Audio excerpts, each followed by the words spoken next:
Hello. अगं आई, मला phone करून बोलवून घे ना तिथे. अगं आई, तू कुठं पाठवलंस मला? अगं ह्यांचे पाहुणे येणार होते तर मला बोलले हाफ डे घे म्हणून. अगं ते पाहुणे आलेत ना, तर एकाला चपाती खायची, एकाला भाकरी खायची. बरं ते पण बनवलं. भाकरी मला कुठे येतात भाकरी, सासूबाईंनीच बनवल्या, त्यांना सांगितलं बनवायला. आता तो त्यांचा लहान मुलगा आलाय आणि तो म्हणतो की मला पुऱ्या खायच्यात. आता मी पुऱ्या कुठं बनवूस ग? सगळं तिथे ऑइली ऑइली ऑइली, मला नाही पटत येते ग. भाजीचं सोड, तू पाठवला तो लोणच्याचा डब्बा आहे ना. अगं हे लोक लोणचं भाजीसारखं खातात आहेत. लोणचं, एवढं लोणचं कोण खातं का? माझ्या तर अशी शिळशिळीच अंगावर येते बाई.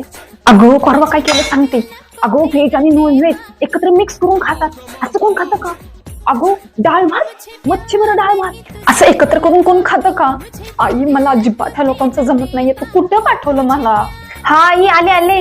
अगं आई, आता मला तिकडे बोलवते आणि काहीतरी सरबत वगैरे करून काहीतरी मागवते. आई प्लीज प्लीज काही कर, पण मला बोलवून तिकडे घे. अगं माझी उद्या मीटिंग आहे आई, मला प्रेझेंटेशन बनवायचे. प्लीज प्लीज मला बोलवून घे ना. चल मी आता फोन ठेवते. हा, सासूबाईंच्या फोनवर कर आणि काही सांग, पडले वगैरे काही सांग आणि बोलून घेतो. Bye bye. हो हो, आलो आलो.